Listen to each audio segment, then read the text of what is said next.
So this year marks our second Christmas season under COVID-19. Things are a little better this year, right? We have at least have the vaccine. They offer us some protection we didn't have a year ago. And many of us feel safe enough to resume travel and family gatherings that we might have missed out on last year. But we're still living in a time of great uncertainty, right? This whole thing about new variants and nobody really knowing yet what's going to happen with Omicron.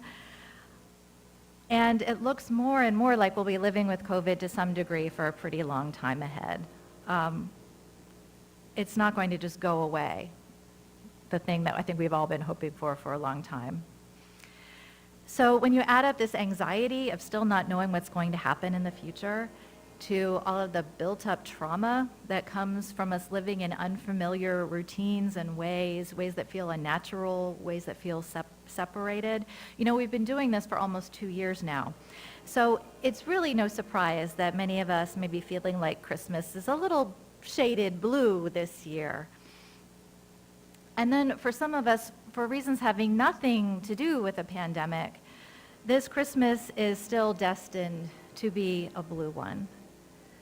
Hearts aching with personal sorrow, sadness, and grief. And what are we supposed to do with that at this time when it's supposed to be the most wonderful time of the year?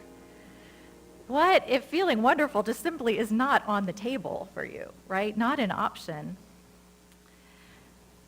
And the other thing that can be really confusing around this time of year is that grief does not travel in a straight line, right? Anyone who's experienced grief or deep loss, it's not this like progress from sorrow to normal, right? It's more like this kind of bumpy ride. So sometimes these feelings can really surprise us. You can have a moment of deep sorrow followed by a moment that feels kind of normal. And when you feel deep sorrow, normal is like awesome, right? Like, yay, normal. And, so these ups and downs are to be expected. You could kind of get wrapped up in holiday cheer and do baking and watch all those gushy Christmas TV movies and specials, the Hallmark Channel. And I know some of you watch the Hallmark Channel. I know you won't admit it, but you do. And you watch those holiday specials. I know you do. Just saying, I won't tell anybody, but I know you do. You might have these moments where you kind of get sucked into this holiday lightness and cheer, only maybe the next day to, just feel like staying under the covers and not coming out of bed is really the only thing that's going to happen that day. So when we spend a lot of time negotiating life, our way through life with pain, whether it's physical pain or emotional pain, is just this really treacherous road of hills and valleys and bumps and curves. And sometimes, the greatest success in this situation is simply getting from one day to the next in the best way we can figure out. And, at these times, too, of year, we can be filled with anger. Anger about how unfair life can be. There's actually a quote from a movie that says, "Nobody deserves misery. It's just your turn now." Right? And sometimes we feel like we've gotten more turns than our fair share, right? So one of our fellow ministers, Reverend Joanna Fontaine Crawford, she asked on Facebook, she put this question out there and asked people to share how they muddled through a difficult Christmas season. People came up with all sorts of responses. Some people said that simplifying Christmas helped a lot. Others just faked their way through it. Some took more time to rest or treated themselves with, their favorite foods and a lot of those good things that are available during the holidays. For some people, it was about staying busy, or sometimes it was just focusing on making the holiday magical for children or for grandchildren. Some people who were experiencing grief did something completely different for the holidays, while others stuck with their normal routine. Some people retreated into fantasy and escapism. And there can be value for giving ourselves breaks from reality. Some ways are safer than others and more advisable.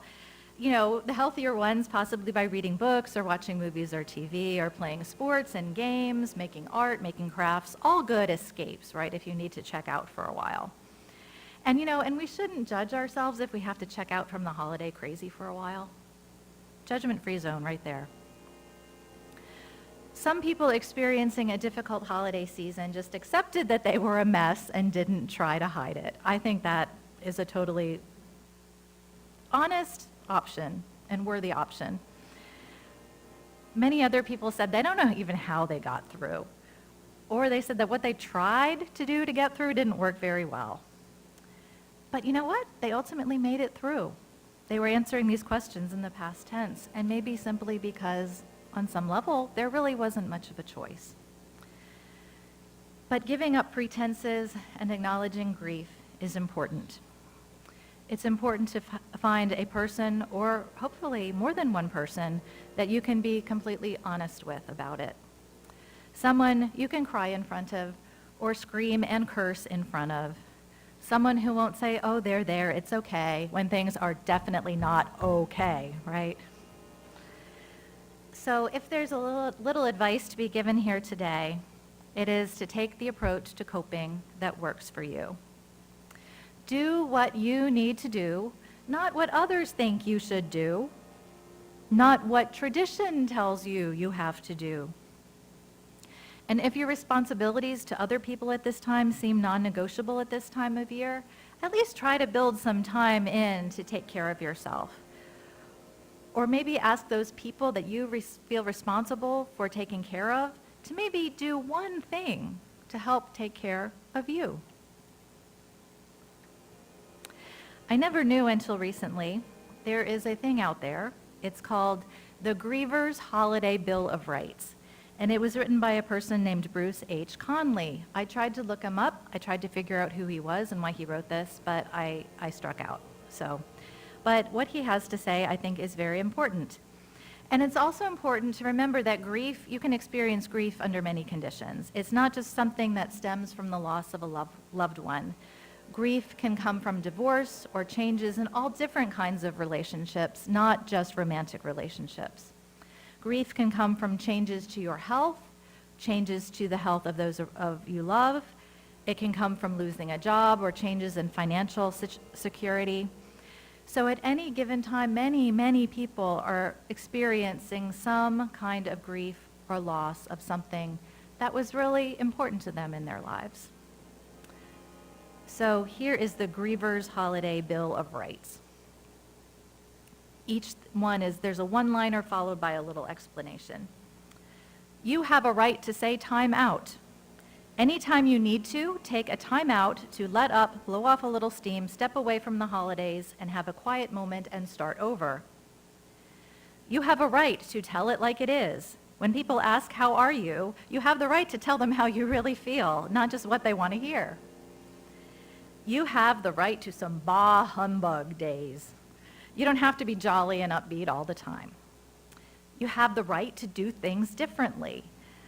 There is no law that says you must always do the holiday things the same way. You can do 10 cards instead of hundreds, or no cards at all. You can open presents at someone else's house, and you can eat pizza instead of turkey. You have the right to be where you want to be at home or with relatives, be in any city or state of your choice. You have the right to have some fun. When you have a day that isn't so bad and you feel like doing something fun, then just go do it. Don't be afraid of what someone else will say if they see you laughing and having a good time. Laughter is just as important as tears. You have the right to change directions in midstream. Holiday grief is unpredictable. You may be all ready to go somewhere or do something and suddenly be overwhelmed. When that happens, it's okay to change your mind. There's plenty of time in life to be predictable, right? Exercise your right to change when you need to. You have the right to do things at different times. I mean, this all reflects how holiday traditions kind of seem to be oppressive at times. You have the right to do things at different times. Open presents at a different time. Serve your meal at a different time. Give up and go to bed at a different time. Don't be a slave to the holiday clock. 2 more to go. You have the right to rest, peace, and solitude. You don't need to be busy all the time. Take a nap when you need one. Take time to pray and to meditate to recharge your spirit. It may do you much more good than eating another huge meal. And you have finally the right to do it all differently again next year. Just because you change things one year doesn't mean that has to be written in stone going forward. Next year you can always change it back or do it in another way. So I hope today that whether grief has a great or small or even non-existent present in your life at the moment, or if you're just feeling, stress over the holidays, or again, if you're just simply feeling that COVID fatigue that so many of us are suffering from, I hope today you found some helpful ways forward, no matter what shade of blue or red your Christmas might seem this year.